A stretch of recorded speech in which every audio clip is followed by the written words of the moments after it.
A group of wealthy partygoers laughs at the appearance of a black maid in plain clothes. But when she transforms and reveals her radiant beauty, they are left speechless and shamed. And if you cherish your family and love stories like this, don't forget to subscribe to our channel and avoid 10 years of bad luck. The evening air buzzed with anticipation as guests filed into Richard Thompson's mansion, a modern architectural marvel perched on the outskirts of the city. Crystal chandeliers cast a warm glow over the marble floors, while waitstaff in crisp black uniforms weave through the growing crowd with trays of champagne. The latest electronic music pulsed through hidden speakers, creating an atmosphere of sophisticated energy. Richard Thompson, dressed in a tailored charcoal suit that probably cost more than most people's monthly salary, stood at the center of his grand foyer. His salt and pepper hair was perfectly styled, and his confident smile spoke of someone accustomed to commanding attention. The guests, predominantly from the tech and fashion industries, clustered around him like moths to a flame. The party reached its first crescendo when Richard tapped his glass with a silver spoon. The music faded, and all eyes turned to their host. "Welcome, everyone," he began, his voice carrying across the room without effort. "Tonight marks more than just another social gathering. We're here to witness the next step in technological innovation." He paused, allowing the anticipation to build. But more on that later. For now, please enjoy yourselves. Among the guests, Jessica Matthews made her entrance in a designer red dress that seemed to capture every light in the room. Her blonde hair cascaded in perfect waves, and her makeup could have been featured in any high-fashion magazine. She quickly gathered a small crowd of admirers, including Kevin Foster, whose reputation for charm preceded him. As Naomi Williams moved through the crowd with a tray of drinks, Jessica's voice carried just loud enough to be heard by those nearby. "Oh, darling, look at that uniform. It's like they're not even trying anymore." Her perfectly manicured hand gestured vaguely in Naomi's direction. Kevin's laughter came quickly, practiced and hollow. "I know, right?" he chimed in, adjusting his designer tie. "It's like they grab it off the rack at a discount store." More laughter followed, though some guests shifted uncomfortably at the obvious cruelty. Naomi maintained her professional composure, her back straight as steel, as she continued serving drinks. Her uniform, while standard for the catering company, was immaculate, pressed and fitted properly. Behind her calm exterior, thoughts of her two children studying at home with their grandmother kept her grounded. The monthly payments for her son's asthma medication and her daughter's college fund required her to work multiple jobs, including these high-end catering gigs. A guest reached for a champagne flute, and Naomi's practiced smile never wavered. She'd heard worse comments in her years of service work, and each one had only strengthened her resolve. Her mother's words echoed in her mind. "Your dignity isn't determined by their ignorance." The party continued to swell with activity. More guests arrived, their expensive perfumes and colognes mixing in the air. Conversations about stock prices and startup valuations floated across the room. Richard moved from group to group, his presence causing subtle shifts in posture and tone wherever he went. Jessica's voice continued to carry across the room, her comments becoming increasingly bold with each glass of champagne. Through it all, Naomi worked efficiently, replacing empty glasses with full ones, clearing abandoned plates, and maintaining the invisible support system that kept these events running smoothly. Her mind occasionally drifted to the physics textbook waiting on her kitchen table, part of the night course she was taking at the local community college. Each snide comment or dismissive glance simply added fuel to her determination to create a different future for herself and her children. The first hour of the party established the social hierarchy that seemed so natural to these gatherings. Yet beneath the surface, tensions were building, and the evening was far from over. As Richard prepared to make another announcement, no one in the room could have predicted how this night would transform each of them. The conversation shifted as small groups formed throughout Richard's expansive living room. Near the floor-to-ceiling windows overlooking the city lights, a heated discussion about corporate diversity initiatives had broken out among several tech executives. Marina Chun, the CEO of a successful startup, was speaking passionately about the importance of representation in the industry. "The data is clear," Marina stated. adjusting her glasses. Companies with diverse leadership consistently outperform their competitors. She pulled up statistics on her phone, ever the prepared executive. Jessica, who had been hovering at the edge of the group, interjected with a dismissive wave of her hand. "Oh, please, not this again. We can't force beauty and talent where it doesn't naturally exist." She took another sip of champagne, her lipstick leaving a perfect crimson mark on the glass. Beauty is subjective, but let's be honest, some people just have it, and others. Her eyes deliberately drifted toward Naomi, who was replacing empty appetizer trays nearby. Kevin, sensing an opportunity to command attention, stepped into the center of the group. "Speaking of natural talent, did I ever tell you about the time I closed 3 major accounts in one day?" He launched into an elaborate story, complete with theatrical hand gestures and perfectly timed pauses for effect. The story, like many of his others, seemed to grow more impressive with each retelling. However, as he continued, he noticed something unusual. The usual admiring glances were replaced with polite, forced smiles. A few guests even drifted away to join other conversations. Kevin's voice faltered slightly, his carefully crafted persona showing its first cracks of the evening. In a quieter corner of the room, Lily Chun, no relation to Marina, sat somewhat apart from the crowd. As an up-and-coming digital artist whose work was starting to gain recognition, she had been invited to potentially collaborate on Richard's new project. Despite her recent success, she felt out of place among the polished crowd. Lily wore a simple black dress that she'd bought off the rack, and her makeup was minimal compared to the other women at the party. She watched as Jessica held court, noting how every head turned when she laughed, how easily she commanded attention. Running her hands over her own dress, Lily felt the familiar weight of inadequacy settling in. "I don't know why I'm even here," she confided to Sarah, another guest who had sought refuge in the quiet corner. "Everything about me feels wrong, my clothes, my face, my body. It's like everyone else got a manual on how to be beautiful, and I missed the distribution." Sarah, an older woman with kind eyes, leaned in closer. "You know what's interesting? I've been coming to these parties for 20 years, and the faces change, but the insecurity remains the same. Even Jessica, with all her bravado." Their conversation caught the attention of nearby guests, and slowly, others began to drift toward their corner. The artificial laughter and networking chatter gave way to something more genuine. One woman admitted to spending 3 hours getting ready for the party. Another confessed to scheduling a consultation for plastic surgery, despite her partner's protests. Kevin, finding his usual audience diminished, attempted to join this new group. He opened his mouth to share another story of his success, but the words felt hollow before they even left his lips. For the first me that evening, he found himself listening instead of speaking. The atmosphere in the room had shifted subtly.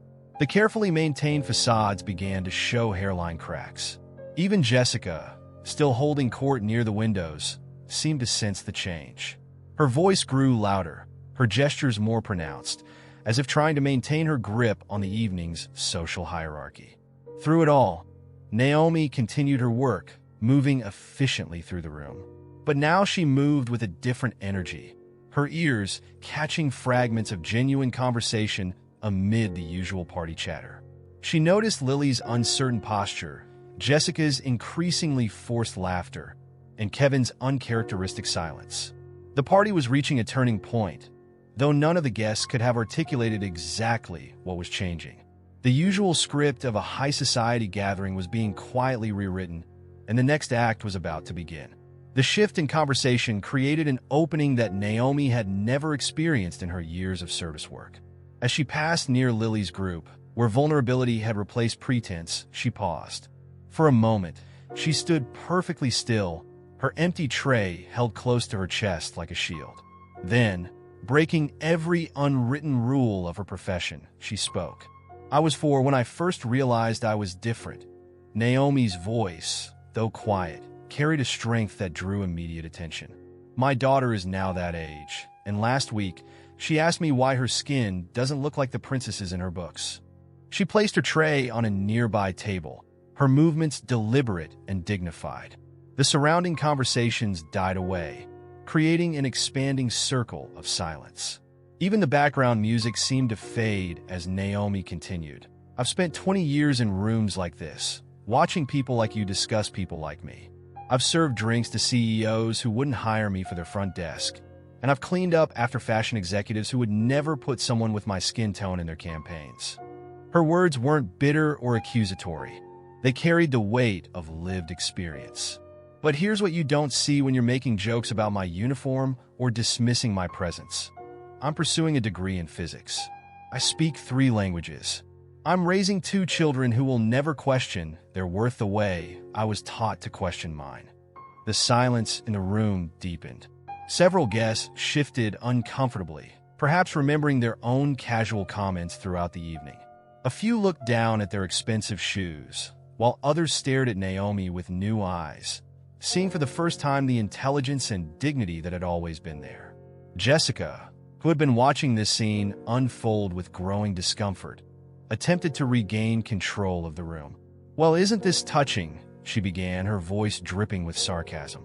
"Should we all hold hands and sing Kumbaya now?" She laughed, expecting others to join in as they had all evening. But her laughter died alone in the quiet room. Richard, who had been observing from near his expensive art collection, fixed Jessica with a look that could have frozen champagne.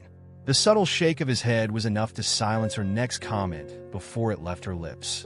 Naomi continued, unfazed by the interruption. "Every morning, I wake up at 4 a.m. to study before my children get up. Every tip I earn goes toward their education fund. When you saw me tonight, you saw a uniform. But I see someone who has never let other people's limitations define her possibilities." The room had transformed. The invisible barrier between server and guest had dissolved, replaced by something more human and real. Even those who had laughed at Jessica's earlier jokes found themselves drawn into Naomi's orbit, captivated by her quiet strength and authentic presence. Several guests wiped away tears they hadn't expected to shed at a product launch party.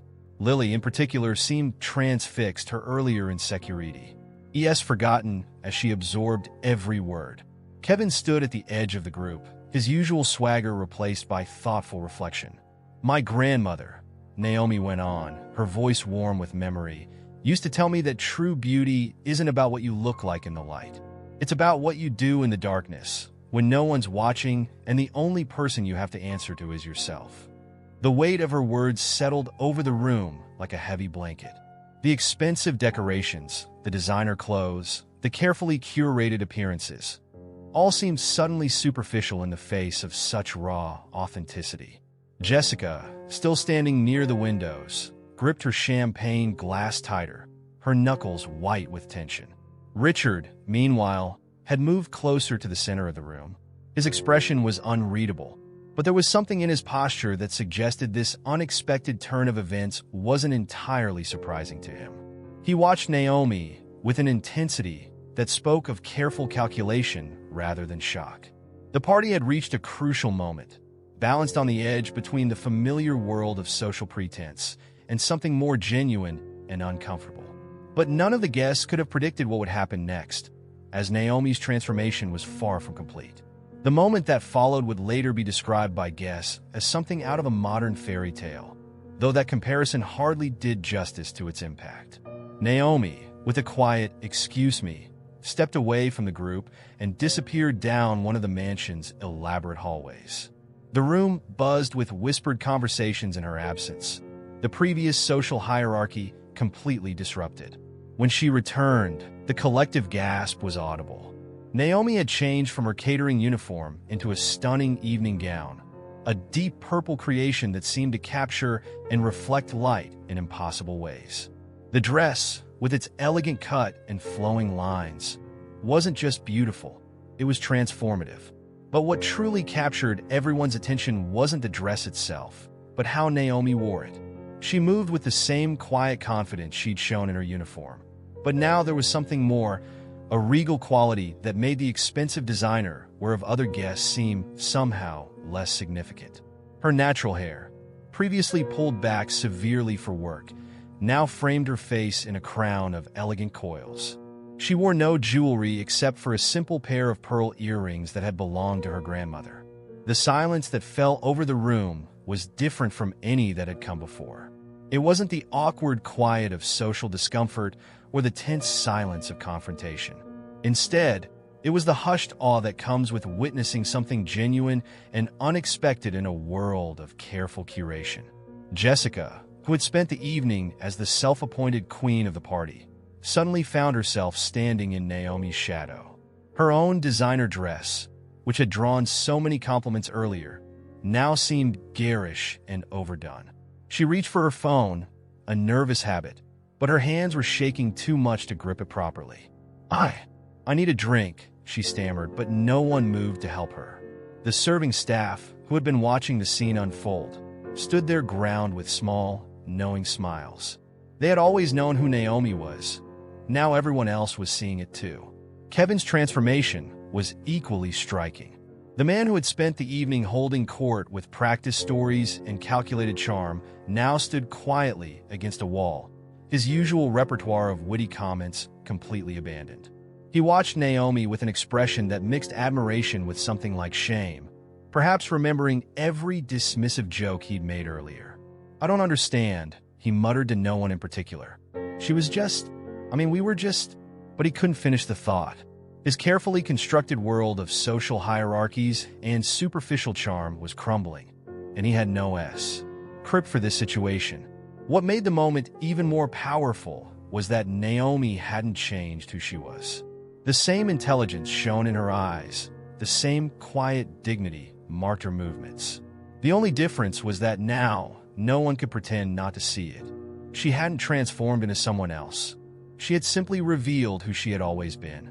The other guests found themselves reevaluating every interaction they'd had with her throughout the evening. The way she had handled their casual dismissals with grace, how she had maintained her composure in the face of thinly veiled insults, her perfect memory for who had ordered what, all of it took on new meaning. A young tech executive who had earlier ignored Naomi while she served drinks now couldn't take his eyes off her.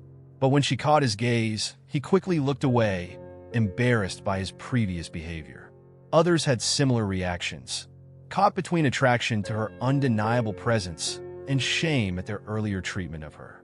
The power dynamics in the room had shifted so dramatically that even the physical space seemed different. The expensive art pieces and luxurious furnishings that had earlier seemed so impressive now felt like mere backdrop to the real work of art. The authentic human dignity that Naomi embodied. In her transformed state, Naomi began moving through the room with purpose, but not in the practiced way of a social climber. Instead, she engaged with guests in meaningful conversations that cut through the usual party small talk. Her approach was direct but gentle, asking questions that made people think rather than simply respond. "Tell me," she said to a group of fashion industry executives, "when was the last time you felt truly beautiful? Not because of what you were wearing, but because of who you were being?" The question hung in the air, heavy with implication. One woman, a famous designer known for her exclusive sizing standards, opened her mouth to respond, but found herself speechless. These conversations spread through the room like ripples in a pond. In one corner, a venture capitalist admitted he'd never hired a person of color for a senior position, not out of explicit bias, but because he'd never found the right candidate. Naomi's presence alone challenged that assumption, making him stumble over his own justifications. The tension reached its peak when Jessica attempted to reassert her dominance. "Well, anyone can look good in a designer dress," she announced loudly, wine glass wavering slightly in her hand. "But class is something you're born with." The comment fell flat, met with uncomfortable silence and disapproving glances. Other guests, sensing Jessica's increasing isolation, began to distance themselves physically from her. The same people who had laughed at her jokes earlier now turned their backs, drawn instead to the authentic conversations happening elsewhere in the room. A few even openly challenged her comments, their own facades cracking under the weight of the evening's revelations. "Actually, Jessica," said a prominent magazine editor who had previously courted her favor, "I think we're seeing that true class has nothing to do with birth and everything to do with how we treat others." The rebuke was polite but firm, and it left Jessica standing alone, her carefully constructed social position crumbling. Throughout this social upheaval, Richard observed from various vantage points around the room. His expression had shifted from calculation to something more complex, a mixture of satisfaction and genuine surprise. This tech billionaire, known for his strategic thinking, seemed to be witnessing his carefully planned evening evolve into something far more significant than a product launch. He watched as his guests, people he'd known for years in some cases, revealed new depths. The artificial laughter that usually dominated his parties had been replaced by thoughtful discussions. Even the way people stew. And moved had changed, less posturing, more genuine engagement. "I never expected," he murmured to himself, trailing off as he watched a group of investors earnestly discussing representation in their portfolios. These were the same people who, hours earlier, had been trading stock tips and bragging about their latest acquisitions. The transformation of his party from a showcase of wealth and status to a forum for genuine connection and reflection seemed to affect Richard deeply. He found himself questioning the very nature of success and influence. His new product, which had seemed so important earlier in the evening, now felt almost trivial compared to the human drama unfolding in his living room. A tech journalist who had come to cover the product launch was instead furiously taking notes about this unexpected social phenomenon. "This isn't just a party," she whispered to her colleague. "This is a watershed moment." Looking around the room, it was hard to disagree with her assessment. The evening had become a mirror, reflecting back to each guest their own prejudices and pretensions. Some, like Jessica, recoiled from what they saw. Others, however, were beginning to embrace the discomfort of self-reflection, finding in it a chance for genuine growth. The party's transformation into an open forum happened organically, as guests abandoned their usual cliques and social barriers. The grand living room, with its modern art pieces and crystal chandeliers, became a space for unexpected honesty and vulnerability. Chairs and sofas were pulled into loose circles, creating informal discussion groups where hierarchy seemed to dissolve. Naomi moved between these groups, not as a moderator, but as a catalyst. Her presence alone seemed to give others permission to speak their truths. "We spend so much time performing success," she observed to one group, "that we forget what genuine achievement feels like." The comment resonated particularly with a young startup founder who had been pretending his company was more successful than it actually was.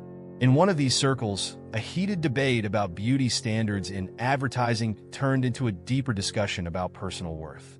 Senior executives found themselves admitting to their own role in perpetuating harmful standards, while marketing directors shared stories of campaigns they regretted approving.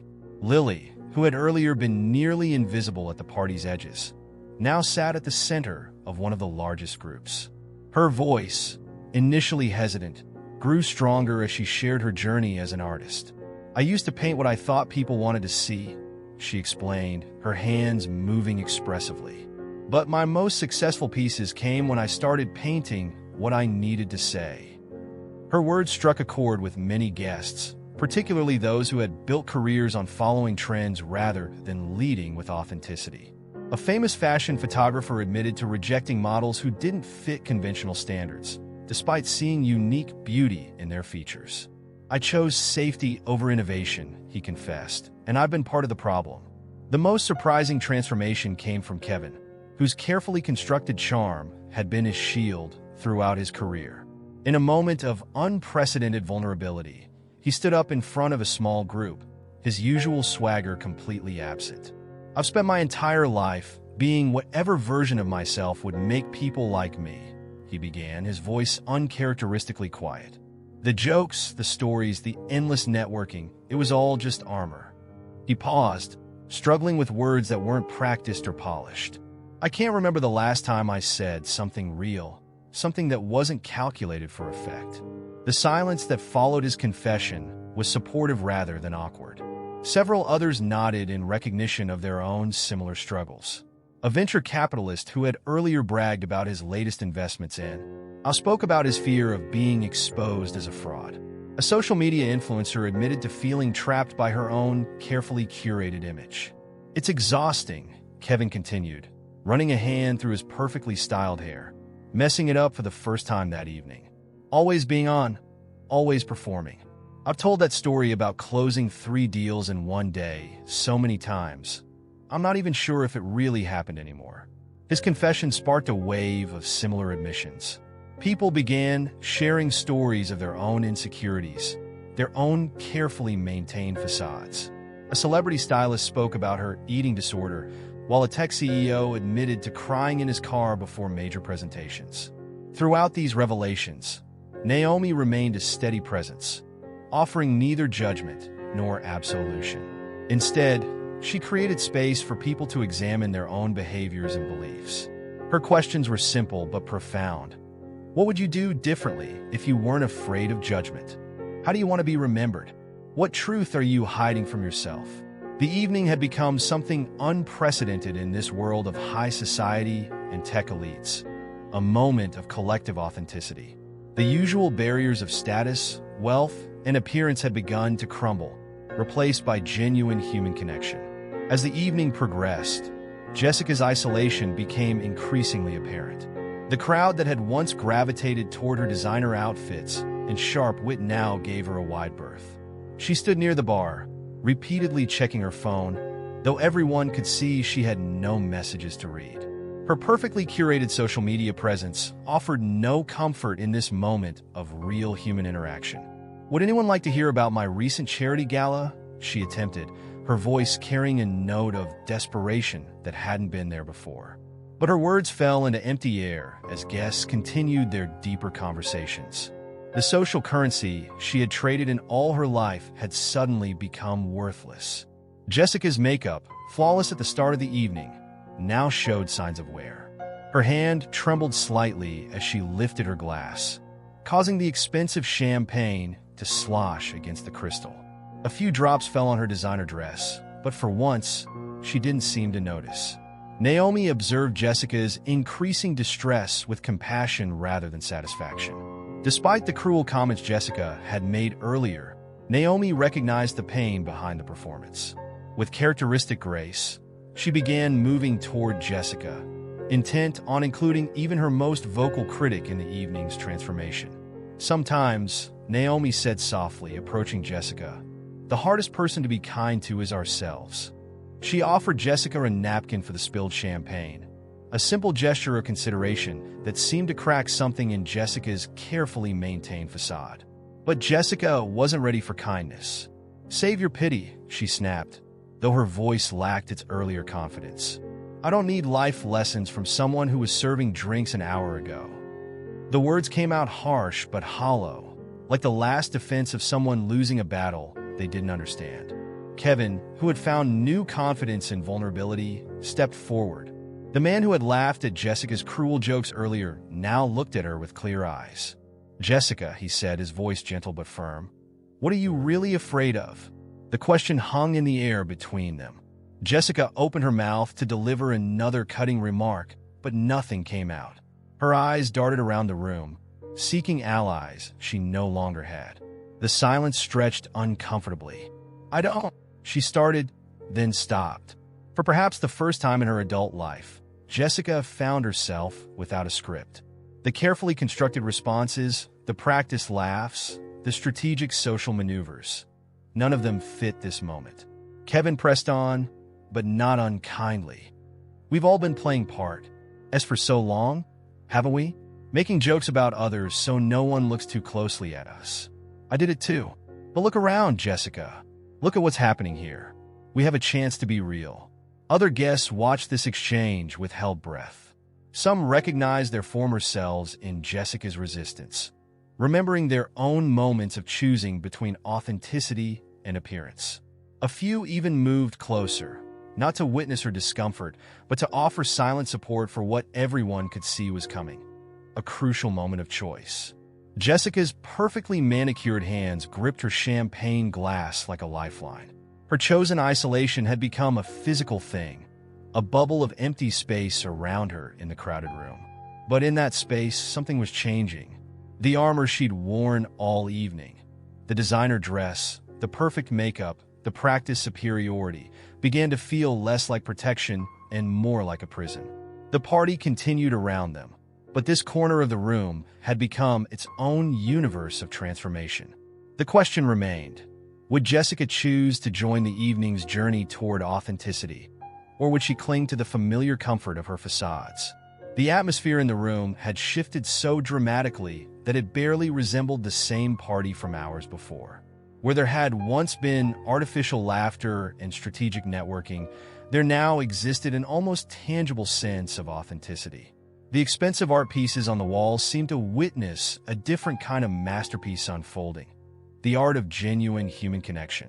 Conversations flowed with a new rhythm, punctuated by thoughtful pauses rather than competitive interruptions. A famous actress admitted she hadn't eaten a proper meal in weeks due to industry pressure. A tech executive spoke about crying in his Tesla after board meetings. Each confession was met with understanding nods and supportive gestures rather than the usual strategic networking responses. Naomi had become the party's unofficial center of gravity. She moved through the room not with the practiced charm of a socialite, but with the natural authority of someone completely at peace with themselves.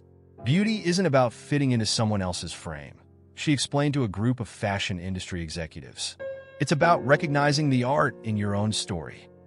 Her words carried special weight coming from someone who had demonstrated this truth so dramatically.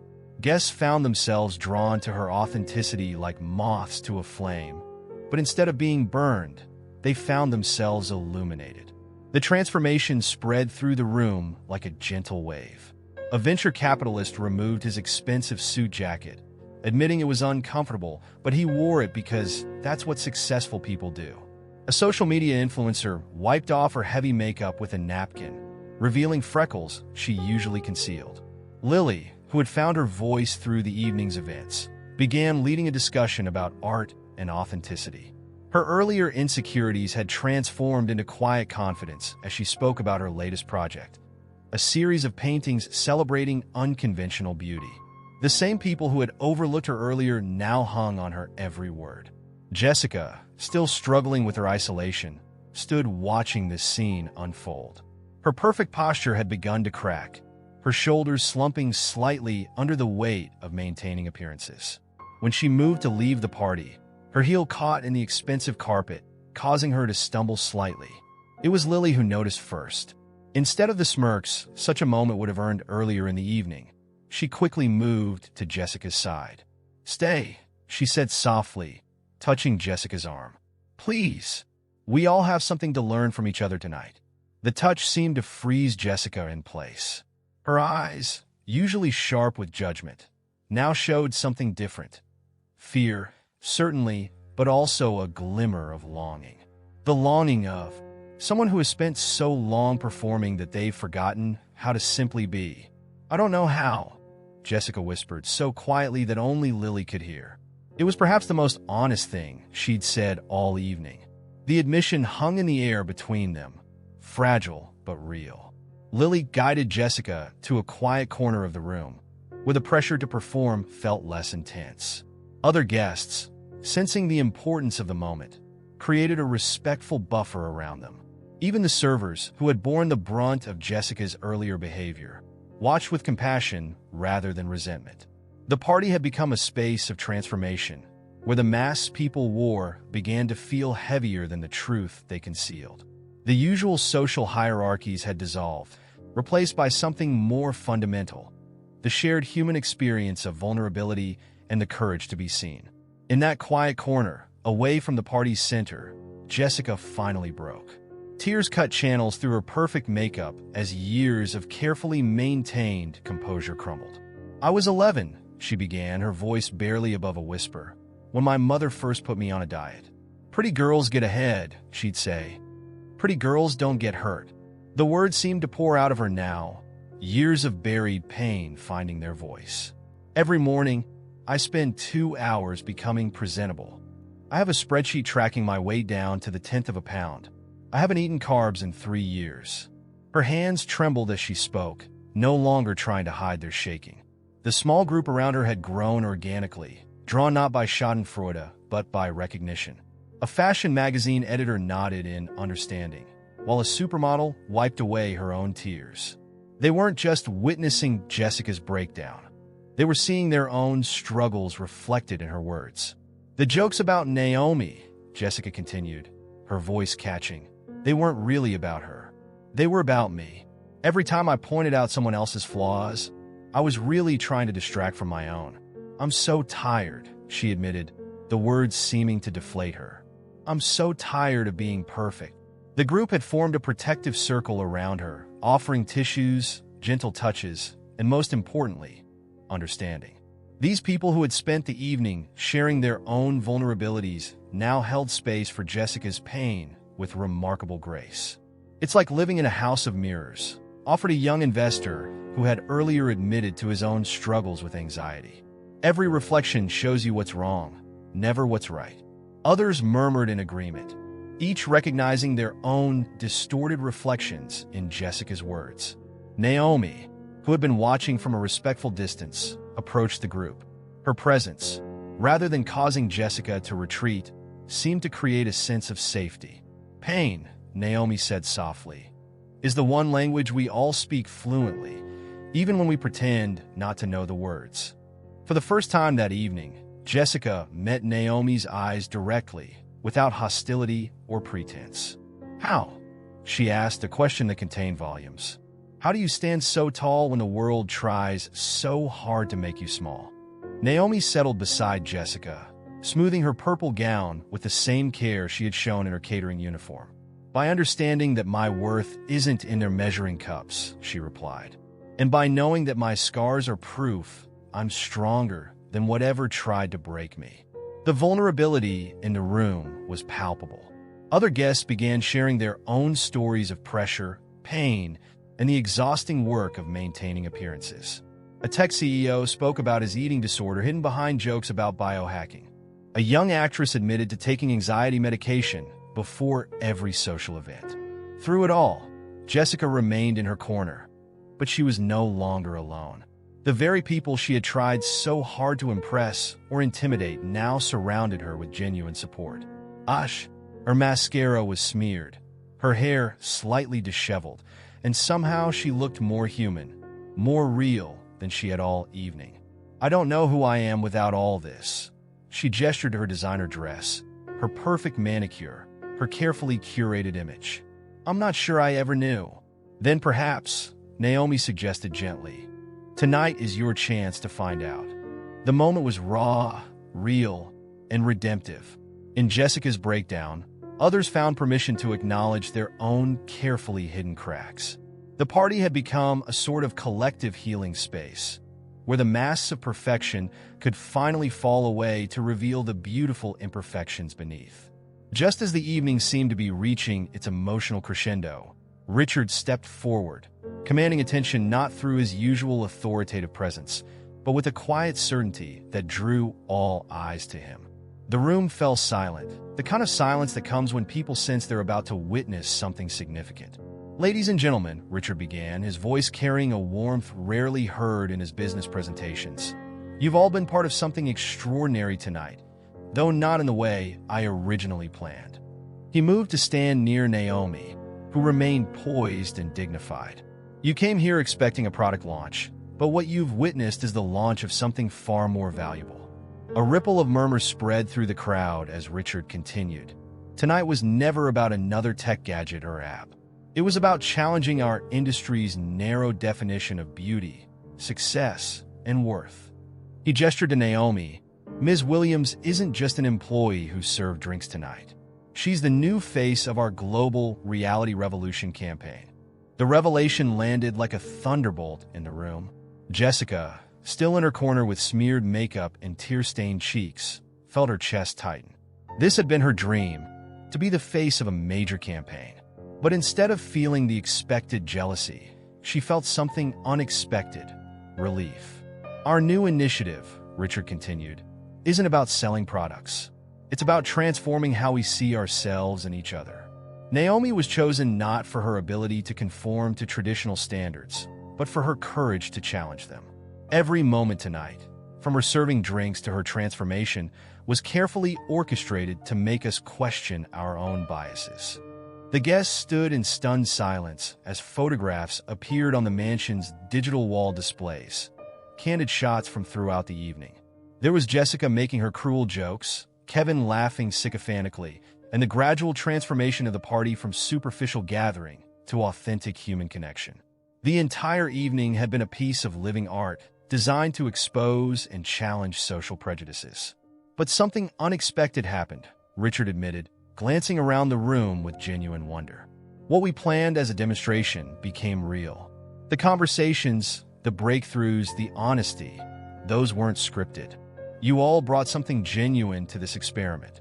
Naomi stepped forward, her purple gown catching the light. Beauty isn't about perfection, she said, her voice carrying the weight of lived experience. It's about authenticity. It's about having the courage to be seen as you are, not as others expect you to be. Every person in this room has that beauty, even if they've spent years hiding it behind designer labels and practice smiles. The revolution Richard had planned had become a revelation instead. Jessica, who had arrived at the party expecting to network her way into new opportunities, found herself nodding in agreement with Naomi's words. Kevin, whose charm had always been his shield, stood quietly accepting his role in perpetuating superficial standards. So yes, Naomi concluded, looking around the room with genuine warmth. I am the face of this campaign, but not because I fit into someone else's frame of beauty. I'm here because I refuse to let that frame define me. And looking around this room tonight, I see that same potential in each of you. As the evening drew to a close, guests began to leave transformed. Designer shoes were carried instead of worn, ties were loosened, and genuine hugs replaced air kisses. Jessica, gathering her courage, approached Naomi one last time. Thank you, she said simply, her voice raw but real, for showing us what true beauty looks like. The party ended not with the usual exchange of business cards and empty promises to keep in touch, but with genuine connections and promises to remember the night's lessons. As the last guest departed, Naomi stood in her purple gown, a living embodiment of the evening's message. True beauty isn't found in perfection, but in the courage to be authentically yourself.